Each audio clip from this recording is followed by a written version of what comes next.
Nah.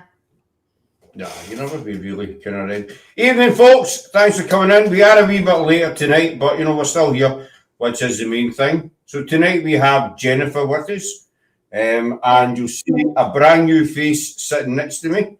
She's not new to the team. She's just new to our panel. This is our first ever live, and we've got the lovely Laura. So you going to say hello, Laura? Hello, Laura. Excellent. Well done. Well done. So we're quite chuffed, as we say in Scotland, that she's come on. So tonight is really part two. Jennifer and I done a live 2 weeks ago, some of that. Give or take. A week or two ago, about fakes and what have you in the paranormal. But tonight we're going to be just looking at some of the stories that made the headlines for one reason or another. And after they were looked into, investigated, whatever you want to call it, it turned out that they weren't what they seemed to be. I'm not saying they were fake, they just, weren't what was actually reported. That's Tiny. Hi, Craig. Do you look like Tiny? I'm tiny. I'm like the height of Craig and the height you look like the height of me. Isn't he like 6 foot something? He's about 8'5". I'm like, wait a minute. He's quite tall. Craig. My son's little Craig, so it works. He kind of uses me as an armrest. He does. See, when I go to the house, he's like, he can actually stand on top of my head. But not that I'm saying I'm a wee shorty, but so you're the small fry tonight. I am. I'm always a small fry. So anyway, as I say, we're going to be talking about fakes or different versions of stories. I don't want to call them fakes because they weren't all fake. They were just some of the details were quite kind of tweaked. Fake, fraudulent. Fraudulent's a good word. So I think we start off way back in the beginning. That's how you do that. I don't think, but Scott, do we really know when all the fake stuff really happened? I don't think we're ever going to know when it completely started. We just know what we've researched. Well, that's it. Hey, Wayne, buddy. We only know what we've read. It could have started sometime before, as you say, Jennifer, but we can only go by what's been documented, been published, or at least been known. Yeah, exactly. Or the people who are willing to. Oh yeah, by the way, we found out they're fakes. But that's the thing about the paranormal. Unfortunately, in this field, there is a lot of fakes, and it is easy to fake stuff. As with hi Penny Doll. Did I call Wayne Doll by the way when he came out? Did I say buddy? I have no idea. Wayne, if I called you Doll, I totally apologise. I totally apologise. I won't call you Doll again. Cheers, my man. So, getting back to there's no shots of the Fox sisters, which I know Jennifer is. Well, they're the ones I would say that they probably weren't the first fakes out there, but they're the first well-known fakes out there. And I know that you guys did you and Sarah did your first live talking about the Fox sisters, right? Our very first live, even though it was a bit of a mess, we kind of briefly. Well, I dug a little deeper and got more information about how twisted these sisters really were and how long they managed to fool everybody. I mean, they fooled people for a long time. Hey, Kirsty. So, excuse me. Because my story is in New York, but I know that there's an older story out there, and one day I will find it. There's someone older than this one. I just can't find it yet. But yeah, the Fox sisters. There was 3 sisters, but actually 2 of them were the most famous. The third one wasn't as famous as the other 2. Leah, Maggie, and Catherine. But it was Maggie and Catherine, otherwise known as Katie, were the 2 that started the whole mess. They started it as a joke, which is even more mind-boggling. They wanted to scare their mother. This is how it all started. It didn't start that they wanted to make money. They didn't want to start about having, let's go out and scare the neighbors. Oh no, they wanted to scare their mom. They wanted to scare their mom. Yeah, it was like around 1847, 1848, give or take.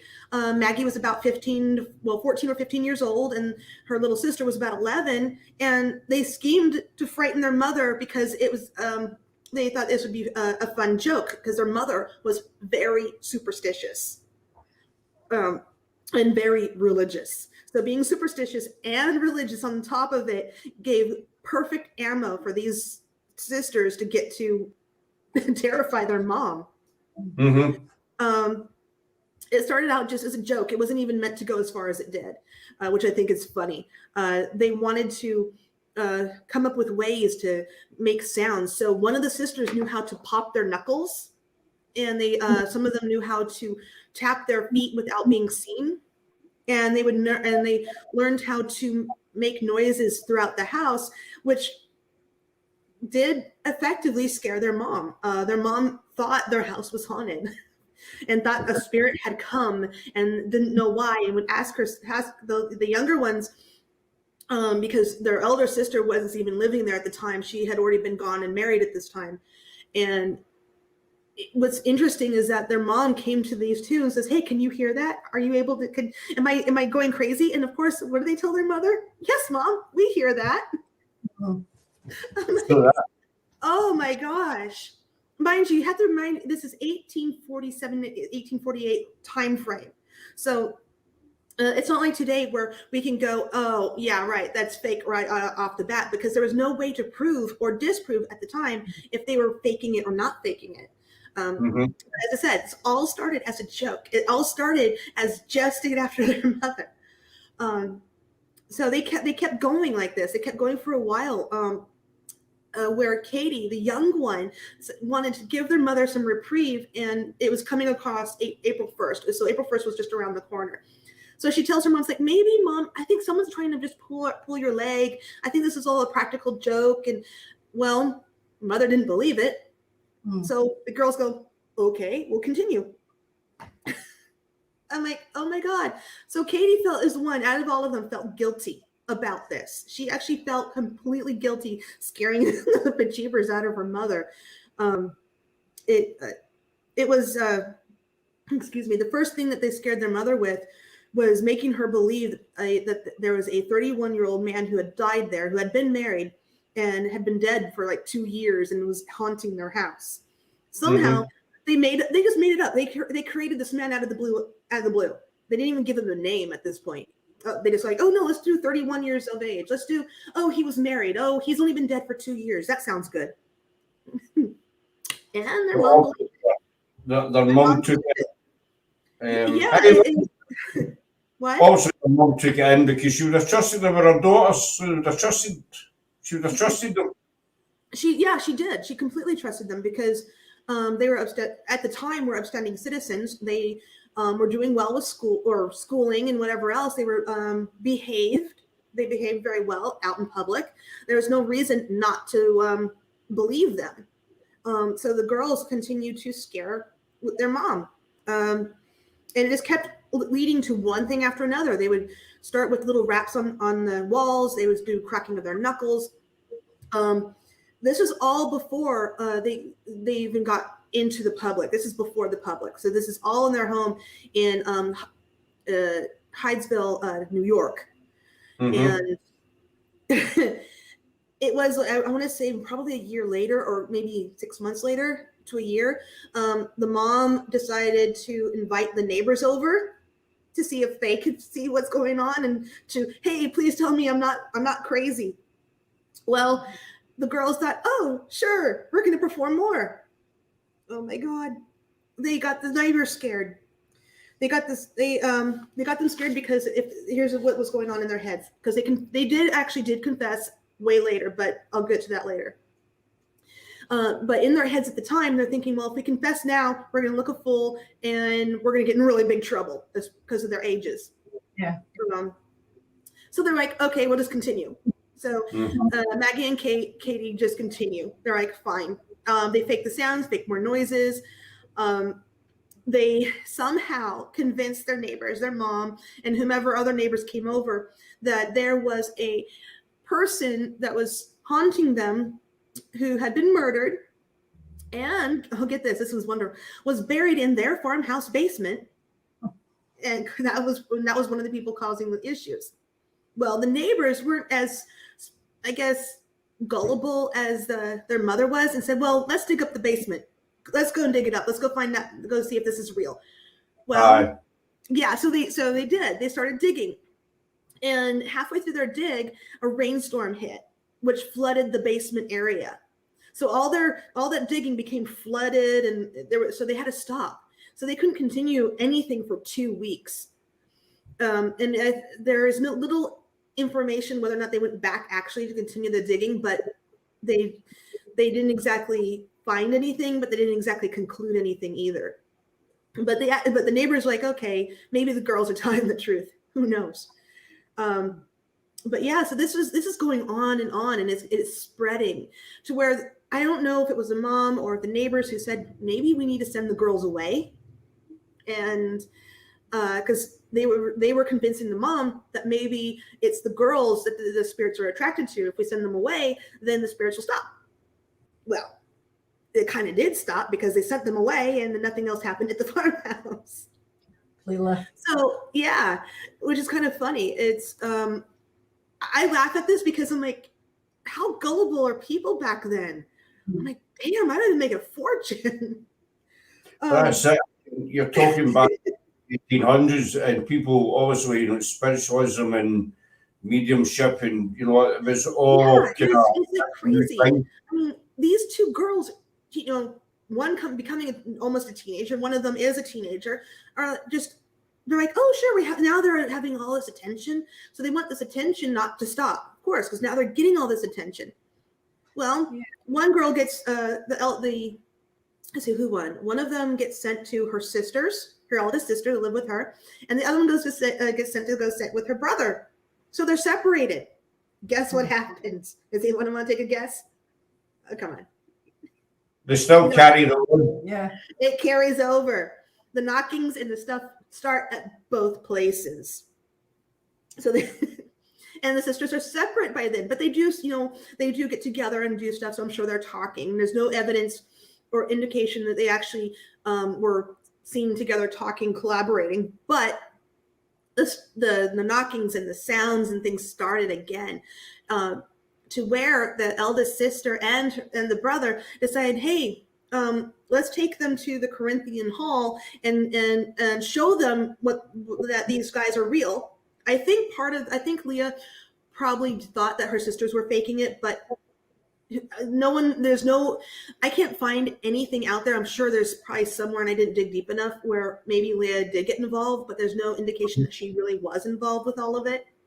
But anyway, it was mostly just the two sisters, and these two sisters put on a show for the Corinthian Hall. They put on a show. Guess what? Gullible is what happened. Oh my gosh. And then that's when, shortly after that, is when they started calling themselves mediums. So they didn't call themselves mediums until after this, when they started doing public shows and public seances and going to people's houses and conducting stuff, claiming that one of them is a medium, the other one is just a feeler and can interpret the medium. So they took it one step further, from popping their knuckles and tapping their feet. One of them was very smart. I think might have been Maggie, who was able to read people and get them to say things. She would ask a question, a very vague question, and she was just waiting for them to say the right thing, to where she would ask another question enough to where she'll go back to the original question. And then by then that person usually has forgotten what they had said. And they think Maggie's, oh my God, really? You're channeling my blah, blah, blah person or whatever. And this is what they did. And it was a technique that many other mediums, fake mediums out there at the time, started doing as well. They would learn how to read people and fake that information, which unfortunately the real mediums out there were getting a bad name, because they were the real deal. And then you have those who aren't the real deal getting all the attention, which is, that's something else. It became known as fishing, but is that right? I'm sorry, what? It became known as fishing. that technique Fishing. Yeah, it is fishing. over Mhm. the years, and it still goes on to this day. Yeah, people Definitely. fish. Some people are really good fishermen, and some people are very poor fishermen. Um, I would say that Maggie and Katie were for a while, really good fishermen. They knew how to fish. They knew how to find the information. They knew who was gullible and who was not. I'm pretty sure they stayed away from people that could sense or had that's, oh no, you can't be real. And they're like, okay, fine, we're not going to go near you. We're going to go that way. They believe in us. Yeah. So I'm pretty sure that's how it happened, considering about the day and age and how things were. It was a carnival act. It's a show. And some people want to believe that there is something on the other side of that veil. They want to know that their loved ones are still after them, or maybe this bad feeling that they're feeling is actually something and not something else. Let's see. They faked that 31-year-old man. They faked a peddler that was, the one buried in the basement. Oh, and my favorite fake that they faked for people who were of the religious side is that they faked a guy named Mr. Splitfoot, who was supposedly the devil. Right. Wow. Yeah, so that's 3 ghosts or entities that they concocted and faked and carried on and continued for people to believe in, depending on where they were, depending on what part of the town they were in, because they went from one part of New York to another place in New York. So people were very different depending on where they lived in New York. Yeah. Gosh, that's even that I could say that about New York today. So anyway, so they've already invented 3 spirits, plus who knows how many other spirits they've been inventing all this years. And they continue to do this, and they keep doing this. So mind you, this is all happening by 1849. About 1850 is when the public seances actually started. And that's when the mediumship started. And that's when spirituality and the spiritualism took off. And that's when people were like into it, and more people started coming forward saying, oh, I can do that. Oh, I can do that. And then soon there was like hundreds of people claiming they could communicate with the spirits, not just the Fox sisters. Which led to a certain Harry Houdini, who went on his little rampage of debunking mediums, finding which he did. He found a lot of fakes. He actually got a lot of them exposed. He did write about the Fox sisters. I should have written that quote down. I apologize, but he did write about how well educated they were. How I guess he said if he didn't know what to look for, he said he probably would have been fooled. So he could have easily have been fooled by the Fox sisters if he didn't already know what he was looking for. Yeah. So Go ahead. The girl's intelligence was completely undermined then, to be fair. Yeah, it was. For the time, girls during that time, if they were proven smart, are usually the ones who were very manipulative. Yeah. And so you had all that. In 1857, the Boston Courier, a newspaper, they set up a prize of $500, mind you, that was back then, who can demonstrate any paranormal ability. Well, the sister said, sure, let's go for it. They failed. They failed the entire test. The community deemed them frauds, and they can easily distract that they were doing bone popping and foot tapping in order to demonstrate the paranormal problems. Yeah. And of course, the Boston Courier did what? They put it in their newspaper. So now the Fox sisters are being exposed. And then in 1887, mediums were being tested along with Maggie. And all the conclusions during this time, majority of these mediums were fake, including Maggie. She was found out to be fraudulent, according to certain professors and people who study who are not exactly paranormal, I should say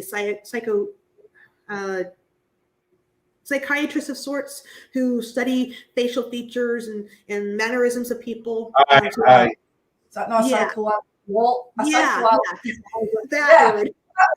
that again? A psychoanalyst. Something like I that. know. I want to speak today. But yeah, so you had those who were, which it was a newer field back then, so it wasn't exactly as it is now. I don't even think it had that name back then, but that gives you an idea of what was being studied. Mhm. What was it? But earlier, between 1871 and 1874, the youngest sister, Kate was able to convince one person that she was genuine, 100% genuine. And for I 4 love years, he would write about her saying that everything she does is great. Everything she does is spot on, right? She knows what she's talking about. She can communicate with the dead. Until later, he was found out to be gullible and he could believe anything people mostly told him, Mhm. which then exposed her trickery. That she wasn't just a fraud at what she was doing, she was also a master manipulator. So that's the trouble. I mean, it gave birth to spiritualism. It gave birth to me. It did. Well, because mind you, this all started what in 1847. This is happening all the way up until 1887. That's how long these girls were at it, or now they're women at the time. So they went from teenagers to women doing all this fraudulent work and being called out on it, but then it kind of gets swept under the rug, then getting called out on it, then swept under the rug. So it wasn't until about 1888 that Maggie finally admitted, going, okay, I'll admit it's all fraud. It's fraudulent. I didn't do it. We were just doing it. It was all started as a joke. They have memoirs. They talked about the memoirs. That's how we know about them teasing their mom, of how it all started. But after she confessed, a year later, she didn't like that she wasn't getting the fame and the attention anymore. She recanted her tale. Wow. She says, no, I made that up just to get things off my back. Well, guess what? That made it worse, and people didn't believe her anymore. And the fraudulent has happened, and now they're, like, no one cares about the Fox sisters anymore, except for the fact that they were fakes. Now they want to know why they're fakes. And people went, okay, let's go back. Let's do history. We're going to find out why they did this. How come they did that? So it became a reverse of what they were doing. Instead of studying the paranormal, they started studying the sisters who gave way to real spiritualism, which is a good thing. It's not necessarily a bad thing. They helped others who can really do it come out of their shells and produce real results versus these fake results. Katie, unfortunately, because of all this happening, they both of them died, not penniless, but poor. And Katie resulted to alcohol and died of alcoholism. And then Maggie, they didn't really say what she died of, but she died a year later after her sister passed away. The eldest sister, she lived to be, so 77 years old was the eldest sister. So 60 years old and 55-year-old were the other two. So mind you, these girls were doing this fraudulent stuff and was being found out, but over the time it kept sweeping and sweeping and sweeping, because people wanted to believe. That's why why they made news. That is why people wanted to believe that, hey, maybe they're real. And then they got the other people going, no, maybe they're not. But 40 years, almost 40 years. A long time to keep it going. But the 40 years have obviously built momentum. Their techniques have get better as the years went on. And back then, people were gullible, but then the other people who maybe just recently lost, a husband. They preyed on the weak. They just lost somebody, and mind you, when they started, they were teenagers, so of course it was all teenage fun. But as they grew in popularity and notoriety as adults, you want to be taken more. You want to be taken more serious. You want to be taken for your word, because an adult who's lying is the one you don't want to deal with, right? So with them constantly going and constantly doing this, and this is all in New York. Most of it's in New York. I mean, they did travel. They did do some traveling, but majorities all happened in New York. I guess you say, to not find out they were 100% frauds until almost 40 years later, afterwards, and then here we are in, 2021, we're still finding out more stuff that these girls did. It's amazing. It's like, how did they fool these people for so long? But they did, and it made headlines. The headline started as they're real, they're false, they're real, they're false. Nope, they're frauds. That is amazing how far they went. But it comes down, I mean, wow. but it comes down to the fact that people want to believe there's something out there. They need to believe. They did. Yeah. Well, that's why Harry Houdini did what he was doing, because he wanted to believe in the other side. He wanted to know if it's real or not real. So with him going on his crusade of debunking mediums left and right, if Houdini was coming after you, you better be legit. It was actually after I had the Davenport brothers, who it was more a stage show with them. They would perform tricks and say, that they were mediums, was all paranormal. Mhm. And just when you say Houdini, was one of the Davenport brothers that actually confessed to Houdini. Look, Mhm. we are frauds. Everything is an illusion. But again, they built up such a following through doing various tricks and what have you. And it was the same as in-house seances. Mhm. People would go, maybe a dozen people at a time, sit around a big table, and there was all this kind of trickery going on. These people obviously didn't realise, it was all illusions and what, because the people that were doing it were just that clever, and they knew how Yeah, easy. and I've actually learned what some of these tricks are over time. They would put like fisherman wire or fishing wire on a wick, light the wick. So when all they had to do is, because you can't see it in the dark, you pull on the wick, it blows out the candle. So all they had to do is have someone in the background have a breeze, which knows for a fact it's not going to affect the candle. But if the person who's conducting that seance pulls on that wick, it takes the candle, and guess what? Oh my gosh, a spirit blew out the candle. Hmm. So, yeah. That's still used today. I mean, it was about a year and a half. I'm not going to name, who it was, but it was on YouTube. Somebody used fishing wire to make a ball roll down the stairs, and I'm only going back maybe less than a year, and they were clearly caught on the camera. The camera picked up the fishing wire. Right. Yeah, because now you can fix it. It's like the one gentleman who was in his hotel room and was filming it, saying his hotel room was haunted and the phone was jumping off the hook and things else. I mean, you can tell through this grainy kind of video that there's things being pulled if you know where to look. But a gullible person isn't going to notice those things right away. Where I have been taught, when I go into places, I'm looking for explanations first. If I can, and once I have all those explanations done, then I'm like, okay, why can't I explain this? There must be something else. And a lot of people are not in those mindsets. And of course, back then, people weren't in those mindsets. Only a few people were out there to expose mediums for being frauds, or at least supposed mediums for being frauds. There were people, I don't know how many on the books were considered real mediums at the time, but a lot of them didn't come forward at the time because they were thought, oh God, if I come forward as the real deal, are they going to come after me trying to prove me a fraud? So, So the background, they basically the background, but I mean, it's still, you're talking, you look at every aspect, debunking them. You say that many a time on a live. You need to debunk, but unfortunately, back then, I think who was going to debunk the sisters? No one dared. No one dared question them because they built up such a reputation. And they were these for a long time. Fans, whatever you want to call it, I don't know what to call them back then, that nobody would kind of dare go against them. Same as the Davenport brothers. I don't think they would ever have been exposed if one of them hadn't confessed. I think they were suspected, but they weren't. I don't think they were looked at as much as the sisters were. I think the sisters were put under a big microscope, unlike the brothers.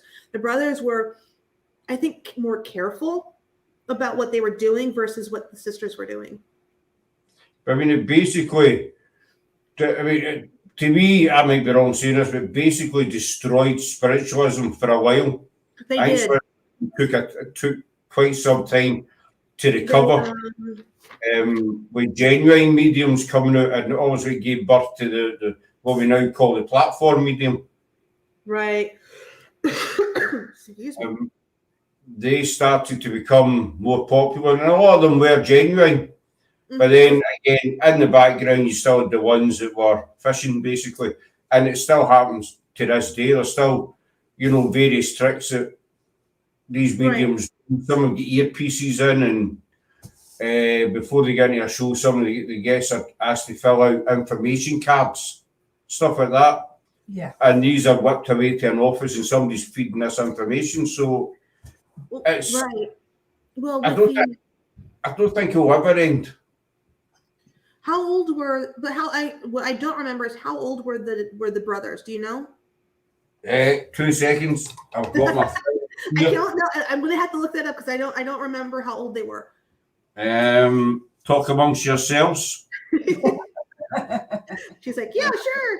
It's like, no, I've always been fascinated with the Fox sisters, about mostly on how they went about doing things, and I was very fascinated how manipulative they could be at such a young age and continue that manipulation up until they died. That is just makes you wonder if what? hormones. It makes you wonder though if hormones played a big part in that. Puberty, for example. Well, maybe. Maggie was about 14, 15 years old when we don't know. They don't know whose idea was what. We just know that it was those two. Yeah. So who's to say? I mean, was it Maggie because she was more hormonal than her sister? Could have been Katie. Katie was coming on to her hormones. Yeah. Who knows? That is a good question. It's I just feel bad for their mom. Definitely. I mean, how old they were with this? she sends her daughters away. She sends them away. She's that scared. She sends them away, and not together. No, you go that way. You go this way. I'm like, oh my god. They sent them to the same city. They went from Hydesville to Rochester, and I'm like, wait a minute. You separated them, but you put them in the same city. Okay. It's not separating it. I don't have an age for them. All I can tell you is that they operated between 1854 and 1877, so nearly 20 years. Okay, 17. so they must have been. Well, actually, that kind of works out, doesn't it? Because after 1850 is when all those mediums started popping up. All those other people. So they're part of that pop-up group. One of the brothers was born in 1839, operated 1854, so it was still very young, 16, when he started. One of the brothers, when he started doing it, was only 16. Mm-hmm. He was born in Ira Eritus Davenport, 1839 he was born. What an interesting name. It's quite, I don't even know if I pronounced it right. But then I usually... Okay, I'm looking it up. I'm looking at it right now. Let's see. Ira. Okay, Ira, definitely the first name. I don't know how that middle name's supposed to be pronounced. Eritus. I don't know. Eratus. It's Erastus. I don't know. It's a name I've never heard of before. So. Certainly is a weird one. So I mean, these were two big, big scams basically that made the headlines and turned out not to be what they were said to be, basically. That makes sense. I can hear a cat. How can I hear a cat? That's my cat meowing at my door because she wants in. Oh. Right. Our cat is something the same. I mean, give me a moment. I'm gonna let it. Oh, now she's poking her paw under the door. Give me a moment. I think she does want in. So while Jennifer's letting her cat in, I'm going to jump right ahead to the 1950s. As everybody knows, we're from Scotland. I'm a Glaswegian, and it's a story that I've always been quite passionate about it, but it's one that's really, really annoyed me over the years. And it's the famous Gorbals vampire story. The Gorbals vampire story originated from a comic book in the late 1950s. Gorbals is an area in Glasgow. Back then, it was a kind of one of the poorest areas in Glasgow. But this comic came out and it told the story of this tall creature, vampire, iron teeth, running about a graveyard. So a bunch of kids all read it. I think it was roughly about 10 children all read it, and they decided, as kids do, the kids were about between 10 and 12 years old. As kids do, they decided to go across to the local graveyard and hunt for the vampire. You know, as with kids. I mean, I remember being that age and you'd read a story in a comic and then you'd go and act it out with your friends, you know, soldiers, superheroes, whatever. These kids went and they came back saying that they'd found the Gorbals vampire. They went to the police, they told some of the adults, and just what Jennifer was saying about being gullible, a lot of the adults actually believed this. They believed this creature was real.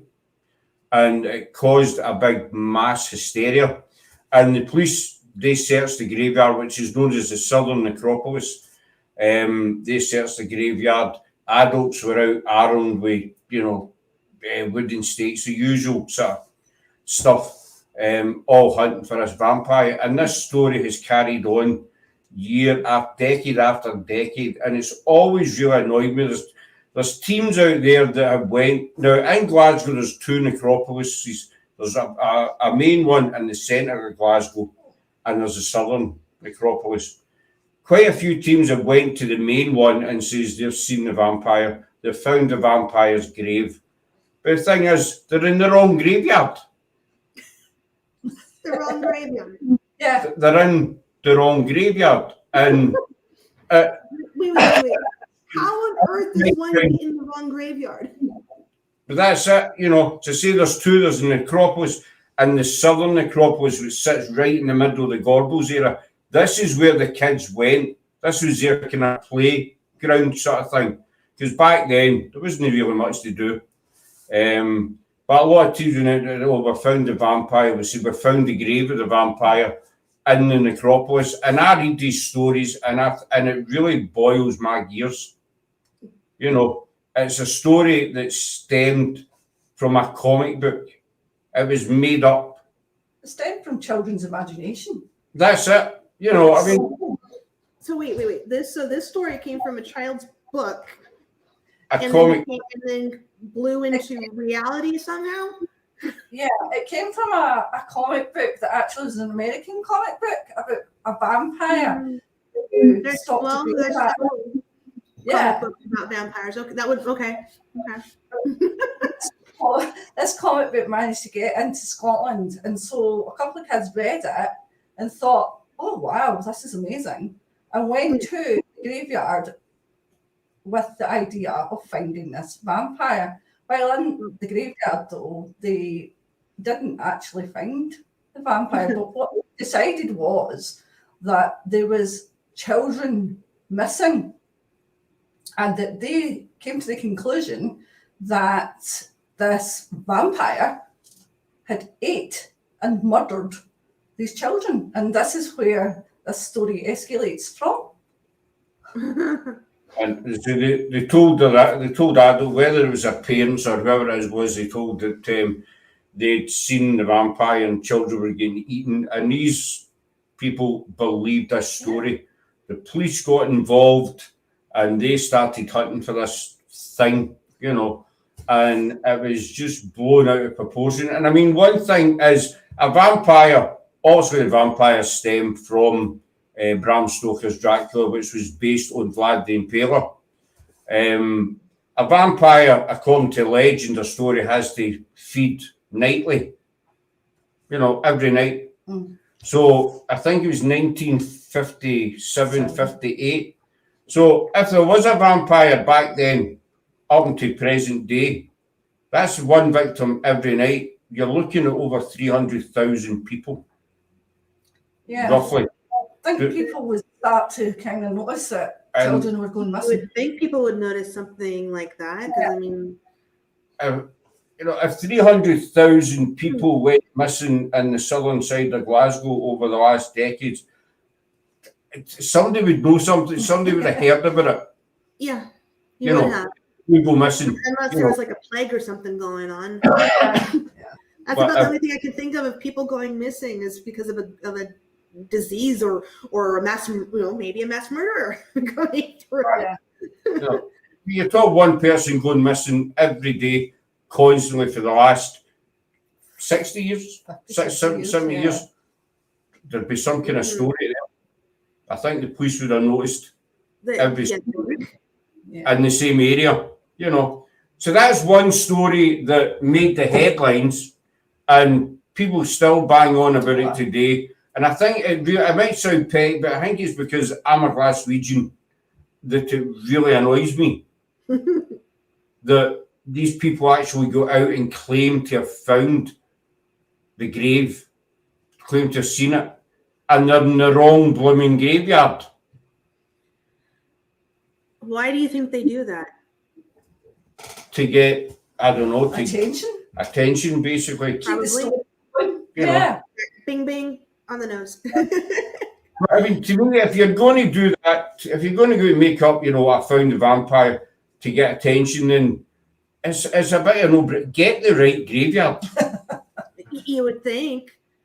I've heard of stories about about like saying, was it Transylvania, where they still today, do things about vampires and graves, but they usually get the right grave. I've never heard of one that went to the wrong graveyard. Oh my gosh, that's insane. It's just.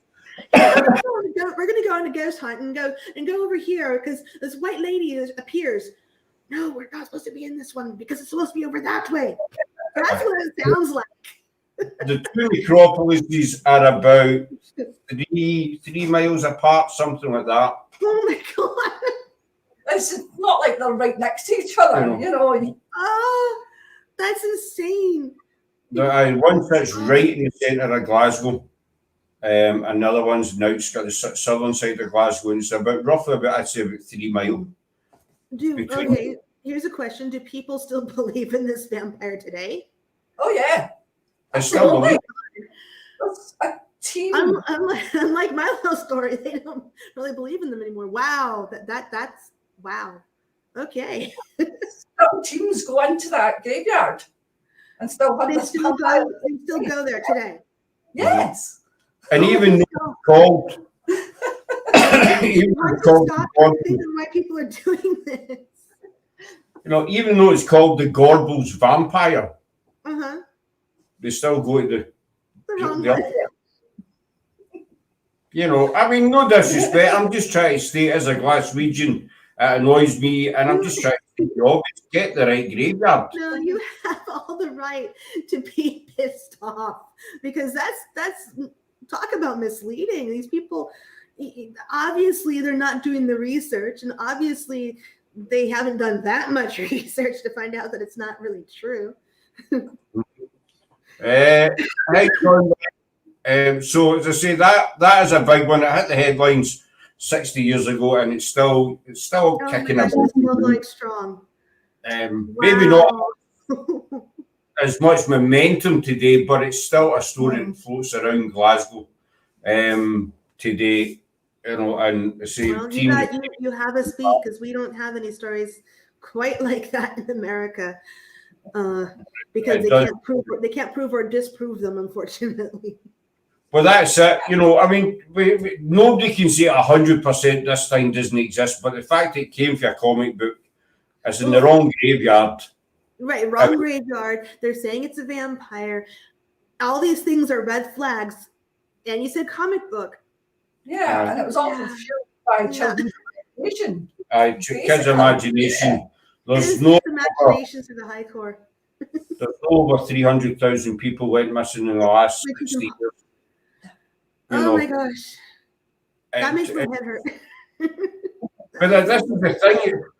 I think, excuse me, I think it's the only reason we do these lives, because these stories that they give the paranormal a bad name They do. and make everybody think that we're just on nuts. Especially when they're like yours, which is still is still making headlines today. Mhm. That's incredible that it's been known for a fact that it's fraudulent, but people still want to believe that it's true. And that is mind-boggling. It is. Just wondering, one of my ancestors owned the first tea room in Glasgow. Do you know if she still haunts you? Kathy, if you let us know, if you drop me a wee mail, doll, with the name of the tea room, if you know the street it was on as well, we can certainly have a wee dig about for you, pardon the pun. We can have a wee look.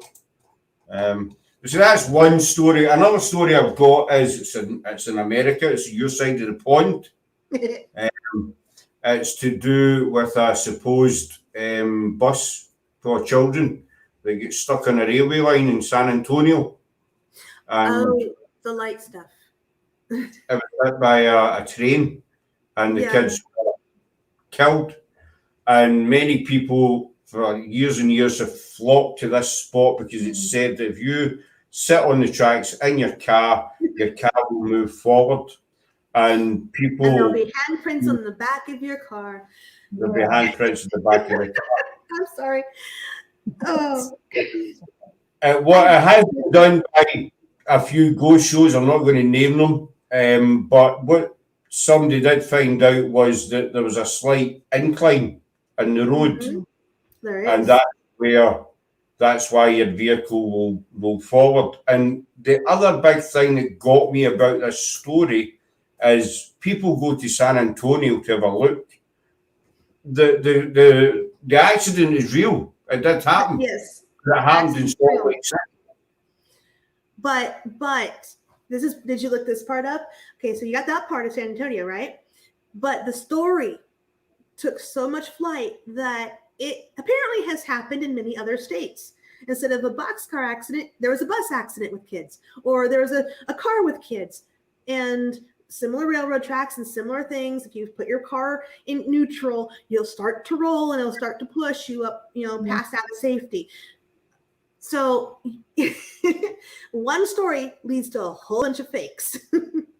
It's the same as over here That's in what I was trying Ayrshire. to say. I'll let lots. No, that's all right. I've seen the No, you I've can't. heard the story so many times. It's the same idea as the electric brain. Isn't it? In Ayrshire, we have a road, and a section of that road is called the Electric Bray, and it says if you sit your car in neutral, it will roll uphill. But it's actually just the way the road is, I say, built. The way the road was made, it's an optical illusion. It is. You're not actually on a hill. You're actually facing down the hill. Mm-hmm.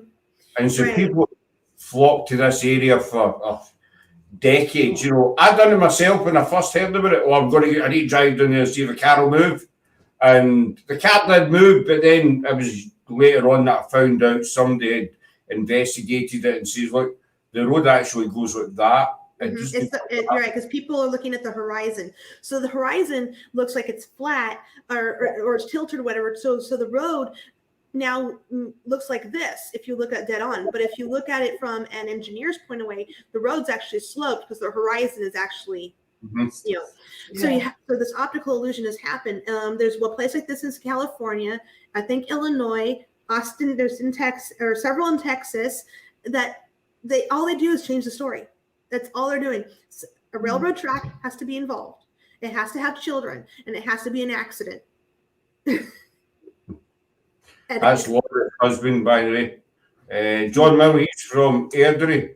He's been on the Electric Bray. I've been on it many times, but it kind of, after I found out the reason for it, kind of takes excitement away, because you're actually facing downhill. But it's the same as that story with the rail tracks. I know people even put talcum powder on the what do you call over there? We call it a boot.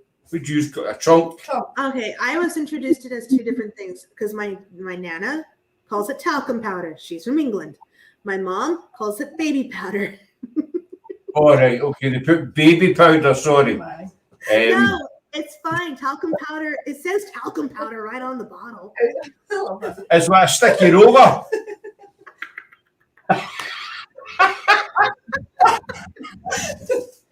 She have to just a quick explanation about the sticky roller. After our last time, Jennifer and I I don't were, know. If you want your sticky roller, you can also have.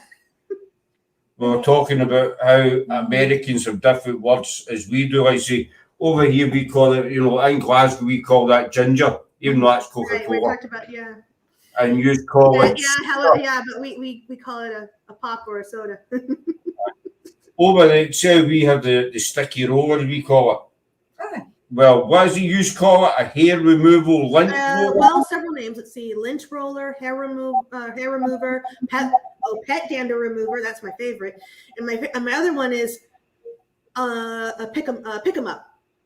I'm not really sure where the hell the pick 'em up came from, but it was actually labeled on there as pick 'em up, and I think I'm like, what the hell? So we call it a sticky roller. I watched the one with Ghost Adventures when they done it.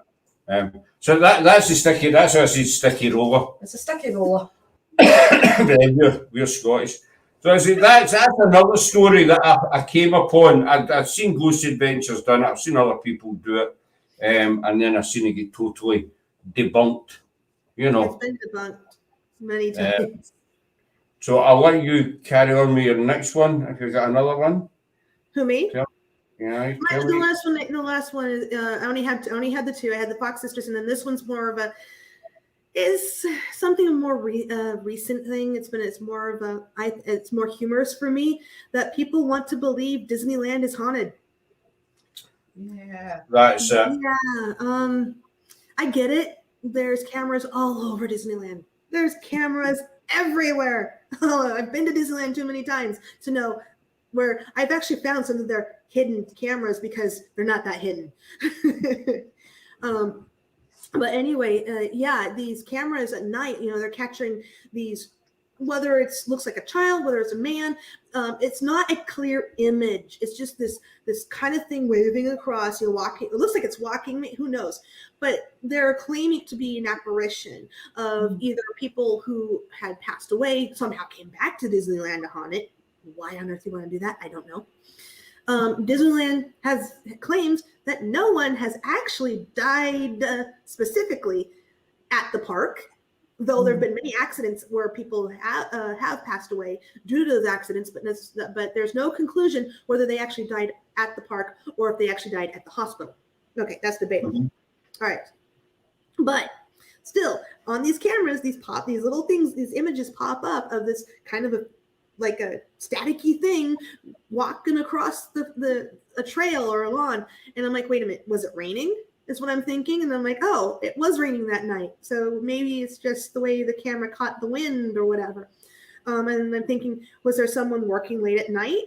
One of the janitors, and it's just a bad angle and you caught him wrong and you just caught him walking across. Or my favorite one is when they think they've caught children on camera and they've been able to debunk them to find out it's actually the Disneyland cats. Disneyland has a whole bunch of cats that are there, and they'll roam and they catch all the mice there at Disneyland. They've been caught on camera clearly, but in some places where the cameras aren't that great, or at least they weren't as great as they are now, it doesn't look like a cat. It looks like this thing going across the camera. So of course people, oh my God, what the hell is that? It's just a cat.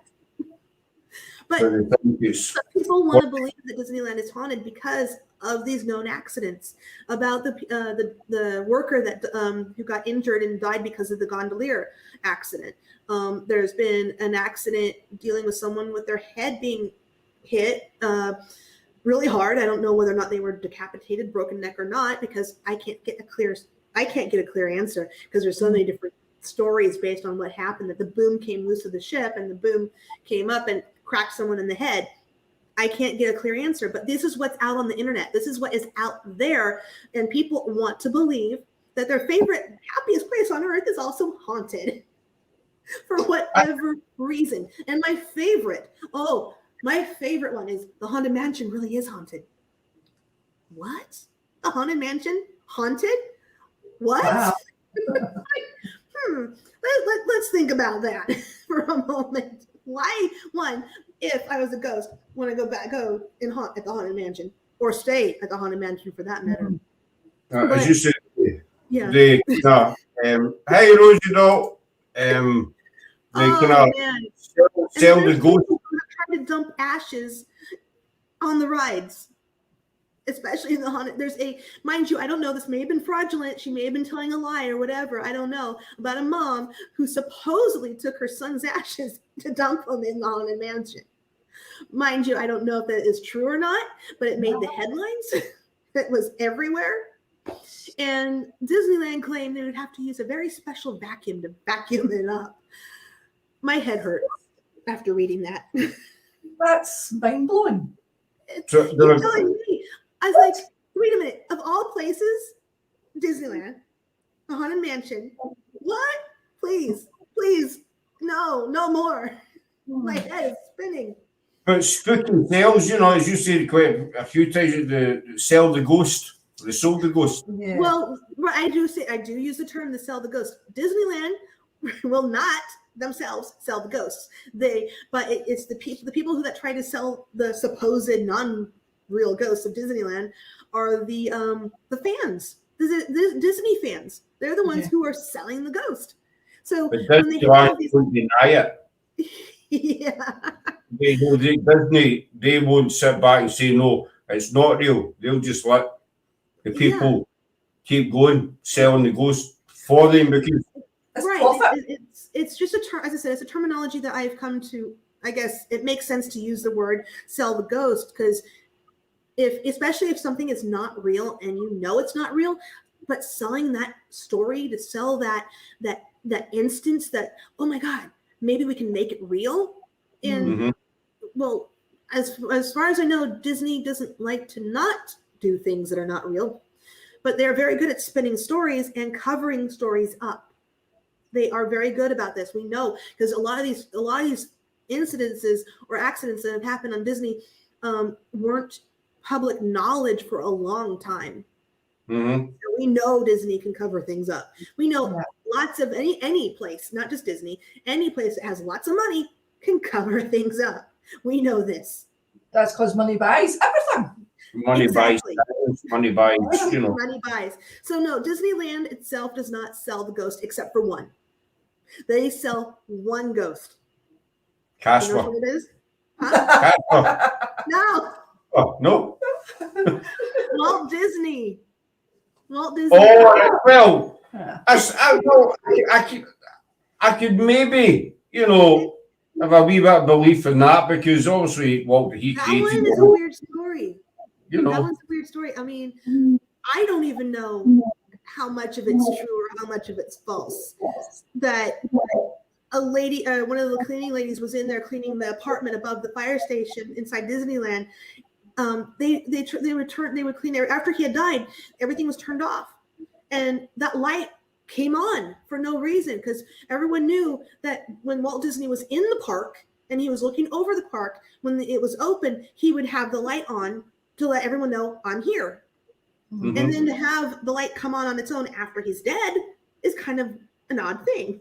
So I don't know if someone did that on purpose to make it look like he came back to watch over his kingdom, or it was an accident, as in faulty wire. I mean, I don't know. But now the park doesn't turn it off.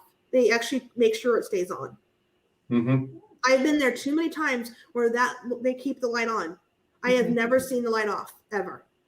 I'd be more willing to, or more likely to buy that story. Yeah. Than the others. As compared Yeah, to. but if I was Disney, I wouldn't want to be in this park right now. I'm sorry.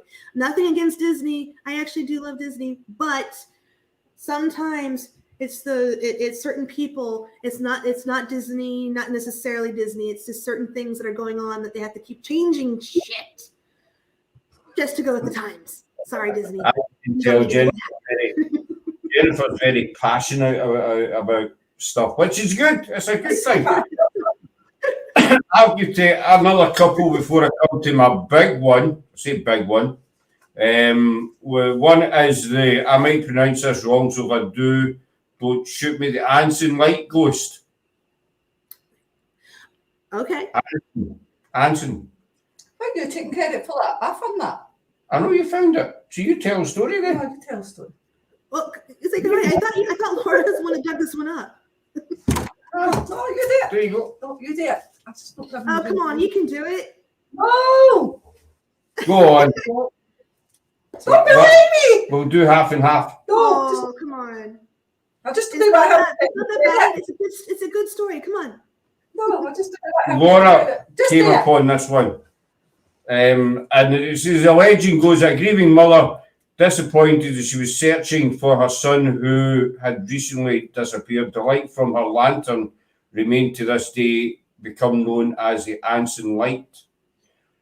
But the story was debunked by college students with their iPhones who actually discovered that the lights were actually what? I can't remember. Is the story, remember? Oh, it was car lights. There you go. You got it, girl. Probably give me a wee bit of encouragement as well. Oh, thanks, Dylan. You got it. It was the headlights from another nearby highway. I was going to say motorway. That's what the highway. It was the cars. They understand. That was debunked, but it did make headlines, and it was quite a big story. Another one. Now I need to read this one if you don't mind. This is one we came upon today. It says, on the campus of Coventry University in England, there's a 14th century cellar home to a ghost, or so people thought. Those who visited the cellar said that they had paranormal experiences, some reporting seeing the ghost of a woman. Even a self-proclaimed witch reportedly couldn't stay down there for more than a few moments. The story was debunked when Vic Tandy, a lecturer at the school and part-time ghost hunter, discovered what was later called the fear frequency. By measuring infrasound levels, he determined that high frequencies can cause people to see optical illusions, get chills, feel anxious, and have other effects. In other words, it can make you really sure you've seen a ghost, even if you haven't. And it turns out the levels in that Coventry University cellar fall into a range with those effects are to be expected. So the EMF ranges were high. Yeah. Very high. Talk about your fear cage on overload. There was also another little one that I found. It was about a woman who had been seeing a doctor with strange symptoms. After moving into their house, her family began feeling weak, hearing footsteps, having headaches, and even seeing apparitions. At one point, her husband even awoke in the middle of the night, certain that someone was strangling him. As most of us would, they assumed their house was haunted until they found out that a broken furnace was releasing carbon monoxide into the house. Since then, numerous ghost sightings have been linked to carbon monoxide poisoning. Oh, that's horrible. That's It's even not- worse. Is that I don't know what's worse, EMF frequencies making you sick, or carbon monoxide also making you sick and hallucinating and stuff. Yeah. Oh, I can't even think. That's gross. It's not a very nice story, but carry on. It just shows you that simple explanations. Very much so. Yeah. Yeah, we do that today now, don't we? We try to look for the simplest explanation, trying to make sure that that not everything is paranormal because someone screams, "Oh, it's paranormal," and then this person in the background, "Oh, it's paranormal." I'm like, no, it's not. I want to smack you, please. Because don't tend to debunk. They just actually jump on the paranormal wagon as soon as something happens. That's paranormal, and that's why it's really important to debunk. I mean, that project we were doing, which we're now finished, any evidence we've caught, it's been sent away. and I've sent it away to some bits. I've sent it away to 11 different people, and these people have been into paranormal for decades, basically, and with the same verification yeah. for them all. I've not given them any information. I've sent it, so just listen to this, watch this, tell me what you think, and they've come back with the same answers. You know? So it is important to debunk. But my last story is one we covered it in a live, Sarah and I, last year. And it's a story that's made millions money-wise.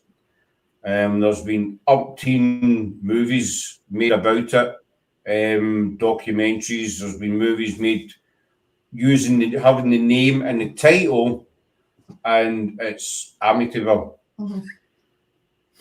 You knew that. You knew that, didn't you? You psychic? No, not psychic. So Just a feeling. you just get a feeling. It's a story I've always been fascinated by. I mean, I've seen the movies loads of times, and no doubt, everybody else has. And it's a story I've always been fascinated with. I've watched the documentaries, but it's a story that I always had trouble with. You know, there were certain aspects of the story that, I mean, I've been called in the past a kind of mini Columbo. It's wee things that you'd hear in a story, think, well, you know, I don't smoke cigars or wear a raincoat, don't worry. But it's sort of bits and pieces that stick in my mind, and you think that's not right. That just makes sense. I mean, the house was built in 1924, and then 1974, where it was occupied by, I think it was a doctor and his wife. All those years, there was nothing reported. No activity at all. Nope. 1974, the Fields moved in. We all know, you know, tragic as that is. Ronnie DeFeo murdered his entire family because he claimed he heard voices in his head. Two things in that story kind of stuck out in my mind. One was the famous nobody heard the gunshots. And the other one was the eldest daughter of the DeFeos. She was found to have gunpowder residue on her fingers. Yeah. Where did that come from? They're still not sure why that all happened or what was the trigger. I mean, the house was quiet, pleasant, and up until that time, and all of a sudden, this wacko from comes and decides to kill his family members, which what a lot of Amityville horror is based off of, saying it was that ghosts of that tragedy that led to the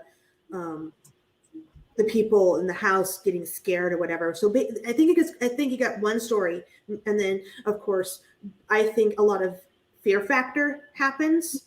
And when you good example was the Fox sisters. If you have someone who is gullible enough to believe or to start thinking it's real, you can start believing it's real. And if you've convinced yourself it's real, then it's real to you.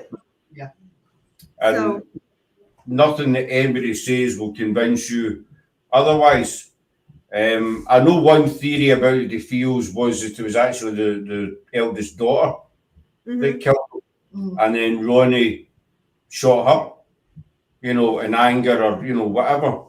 This would explain the gun residue on her hands, because they just cannot explain that, and why nobody heard the gunshot. I think out of that story, that's one of the biggest things, is why nobody heard the gunshots. I don't know. It's never ever been answered to this day. But what's funny is that Ronald DeFeo, he died in custody just this past year. So since his death, no one's really talked about the Amityville anything. Not really, until they're making another horror film. But all of a sudden, because he's dead, it's like the story didn't come to an end. It just kind of stopped. But while he was living, he still said all this, he said all that, saying, claiming this, claiming that, whatever. I mean, he never gave I don't think he ever really gave a straight answer of why he killed his family, honestly. I think he kept changing his mind. But the Lutzes, how could they not know what happened in that house? It was all over the flipping newspapers. How could you not know? So coming into that house, and if you're already gullible, if you're already susceptible to imagery, to paranoia, then every little bump, every little thing, including pareidolia, is going to fuel that. It's going to fuel it to the point where you think it's real. And maybe they did. Maybe they felt it was real. And to them, it was real. Who knows? You see, the Lutzes, I mean, the DeFeos, it was national news. This guy had wiped out, was it five or six? This guy had wiped out his entire family in one, go. And it was national. It was more than national. It was international news, basically. It was everywhere. It was not just.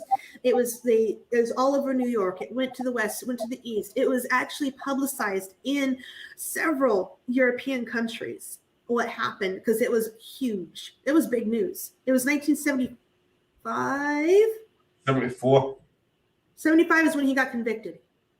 I was 74 when it happened. Right. 74 is when it happened, but 75 is when he finally a year later he gets convicted.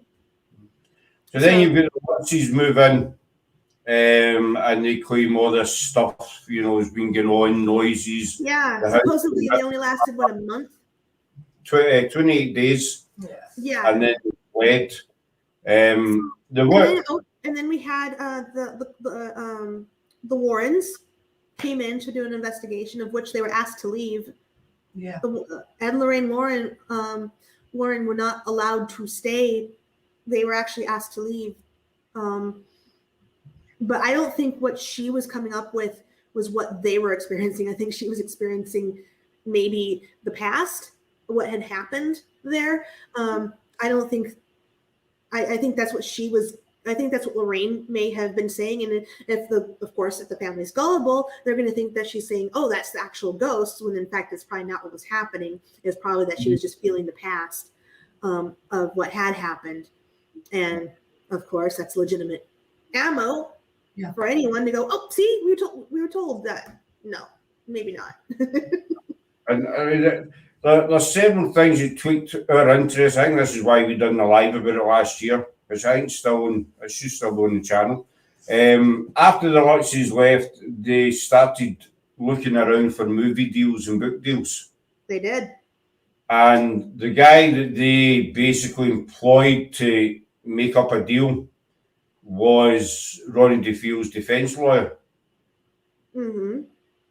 And one theory was that if the Lutzes could get people to believe them, then their defense lawyer thought to himself, this is going to give Ronnie's story more credibility. The voices made them do it. Which is kind of funny because there was a famous author, H.P. Lovecraft, who wrote the Dunwich Horror, which is based on pretty much a house that drives people nuts and mad. Mm-hmm. There's a lot of things in that story that are very similar to what the Lutzes claimed in Amityville.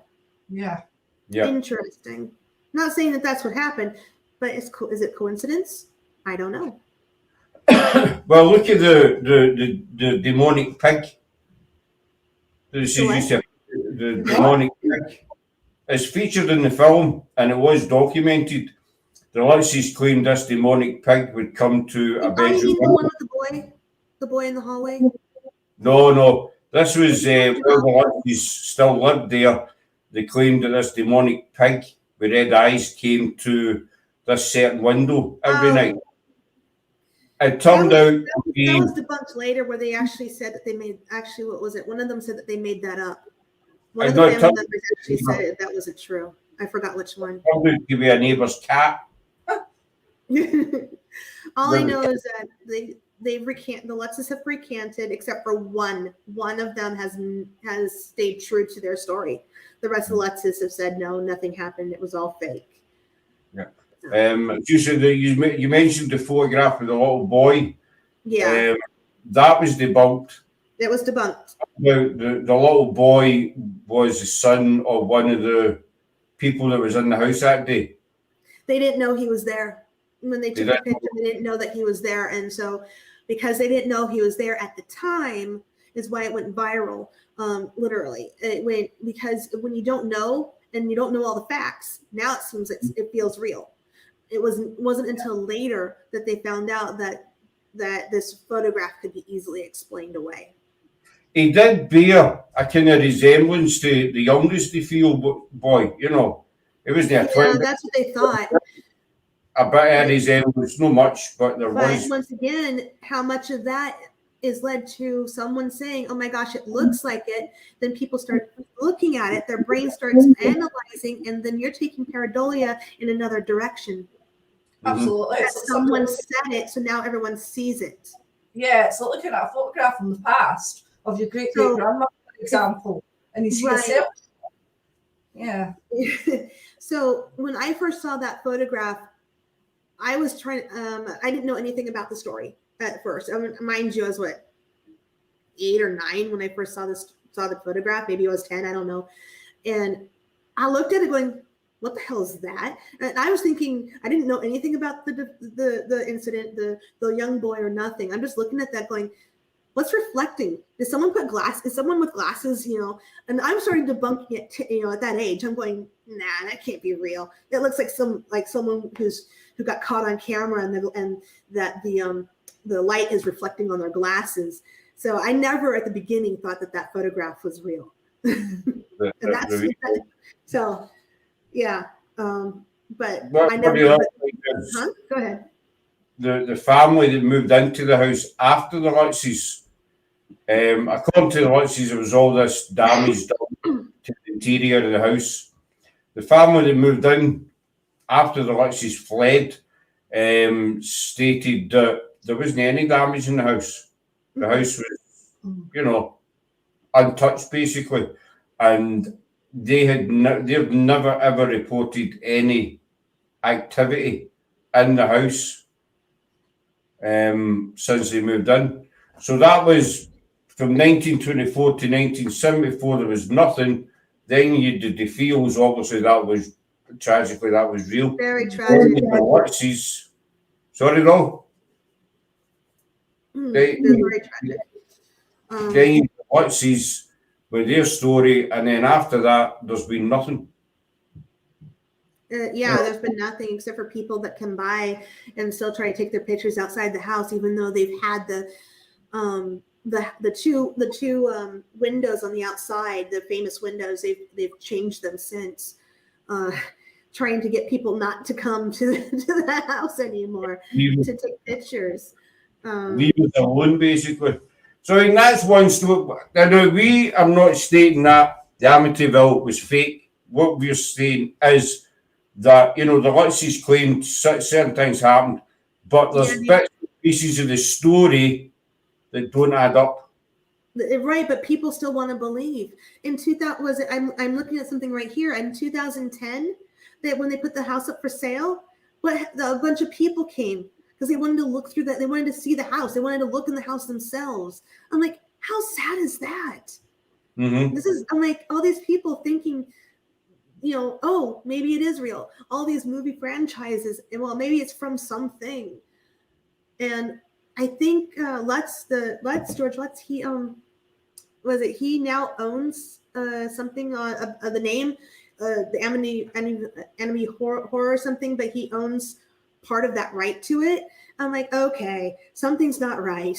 You think to yourself, how much money has been made? I mean, there was a theory that was built on top of an old Indian burial ground. Then there was another story that in the cellar was the actual gateway to hell. I mean, loads of theories over the decades about it. But then you think, well, how much money have these people made out of this? Well, the franchise hasn't stopped because from what I understand, they plan on making another one. Because guess what? Horror sells. Horror always sells. And especially a story that is as famous as this one, it's not going to die anytime soon. But how many times can you retell the same story? You know, obviously with Amityville, I mean, Unfortunately, I don't have an answer for that because I roll my eyes at TV or other movies going, really? Can you come up with something new? Why are you retelling this? Why does this have to be remade? The first one was just fine. the first one was great. Then they done a remake. Like a few years back, they done a remake with Ryan. What's that guy's name? Reynolds. Ryan Reynolds was in it. I thought that was, you know, decent. But there's been so many other films. I mean, you go to Amazon Prime, I mean, you'll see all these different horror films with the name Amityville in the title. You know, Yeah. the Amityville story, Amityville horror. It's probably Amityville never going to die. The story, just like the Exorcist. The Exorcist story is never going to die. It keeps going. It keeps being retold in many different ways. Even though the book itself was based on something completely different, and it wasn't even a girl; it was a boy in the story. But they keep retelling this story of the Exorcist over and over again. Same with Amityville. They're going to continue to tell it over and over again. So if horror sells, then a good story that hasn't been killed yet, no pun intended, will continue to be told over and over and over. I'll put my hands up. You know, when the remake and it comes out, I'll probably watch it. You know, I'm a big horror fan. I've been for decades and decades. So, Oh no, I love a good horror film. Trust me. I mean, I recently saw Halloween Kills and loved it to pieces. But still see that. But it kind of, it's like a game of Chinese whispers, isn't it?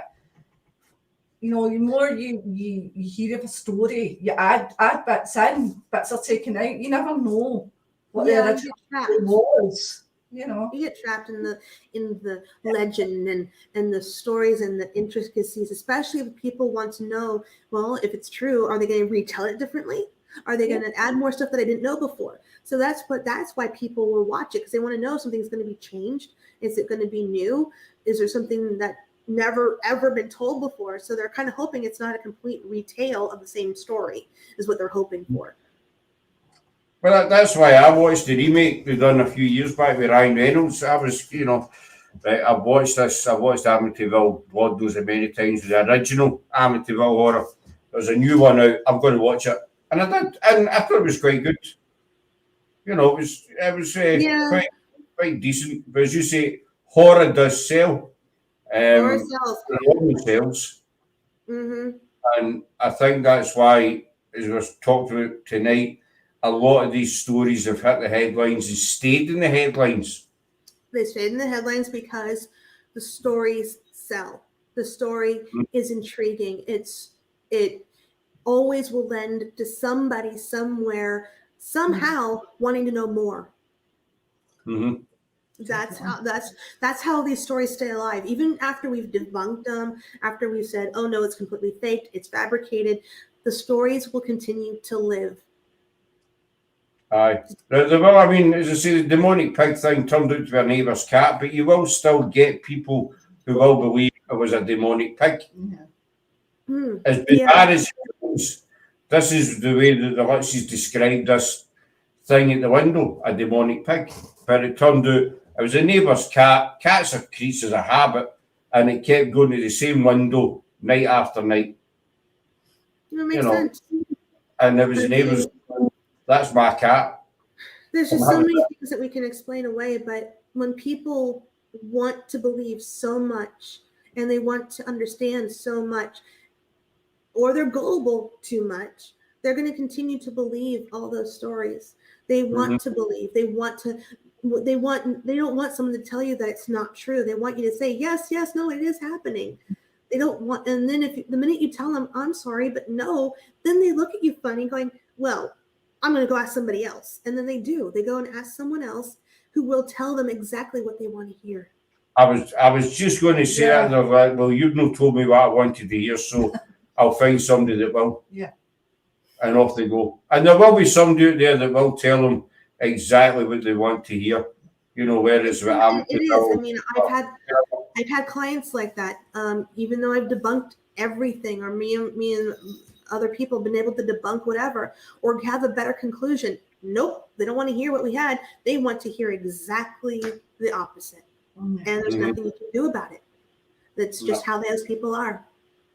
And there's nothing anybody can do to ever change. But that's the joy of the paranormal. Do you know what I mean? It's just it's part and parcel.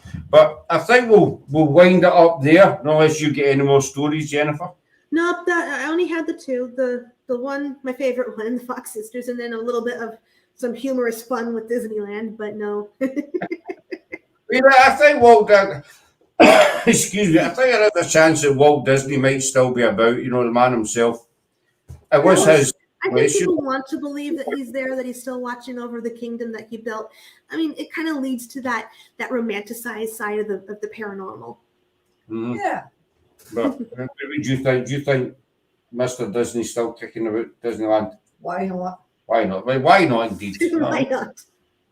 So we'll wind it up there. So thanks very much for Laura. She's done amazing. The first live. Yes, she did. Yay! Good job. Yes, in fact, obviously Jennifer also keep a hold of you for a wee second or two after we come off. Laura, I've been doing video stuff for a long time now. You'll become a pro in no time. That's if I come back. Awesome. I mean, our first, I'll tell Lauren and I'll tell her, our first live was an absolute disaster. You know, I used my phone and I think people saw my nose more than they saw me. I didn't realise the angle I was holding the phone at, you know. But you learn as you go along. But that's us for tonight. We're back again we're out in Halloween. Halloween's 3 days away. Yay, Halloween. We are out on Saturday night for a live investigation in fancy dress. Bit of pre-warning. The forecast in Scotland and the UK is saying we're getting 3 days of constant rain. So we're hoping, fingers crossed, that you guys get to go, because I really want to hear about what happens. Sunday we have a live panel, Halloween special like we did last year. Laura will be on, Jennifer will be on, dressed up as something. I haven't decided yet, but it's probably going to be just something fun. Well, that's it. You know, Sunday's just going to be a laugh. You know, I'll just be laid back. We'll be dressed up. We'll get 3 guests coming on, and we'll get a wee face from the past popping up as well, to say a wee hello. So Sunday's just going to be, it's Halloween. Let's, you know, let the hair down. If I could, let the hair down and have a bit of fun. Right? And then we're back live with Sundown Paranormal next Tuesday. But I want to do a big plug here. As everyone's watching will probably notice that there's another logo up on our banner called The Things Network. It's a new network started up. There's about 24 different shows on it. It launches tomorrow night. She has damn cough. It's no thingy, by the way. It launches tomorrow night, 8 p.m. Eastern Standard Time, which works out 1 a.m. in the UK time. There's various different shows, topics, content, hosts. It's a brainchild of Mr. Jeremy York, who him and his other hells have done a fantastic job of putting this together. We are over the moon that we were asked to be part of it. Our first live is next Thursday at 9 p.m. We have the Midnight Gypsies coming in. So we'll be on every Thursday on that, on Things Network. Jennifer will be coming on as well every now and again when we can grab her. She's not getting it. Yeah, you grab me until I find another job. I haven't found a job yet, so. Well, no offense, but stay unemployed. I don't think my husband would care for that much. I probably No. I was kidding. It was a joke. If you can hear me, it was a joke. I think he's in the garage right now. Good. So that's the Things Network. It's going to be amazing. A lot of talent on it. A lot of guests lined. We've got quite a few guests lined up and ready for it. And last thing is, because it's Halloween, Sarah and I, some of you know, Sarah and I were in Nottingham last week, Kent, where we met up with GSI.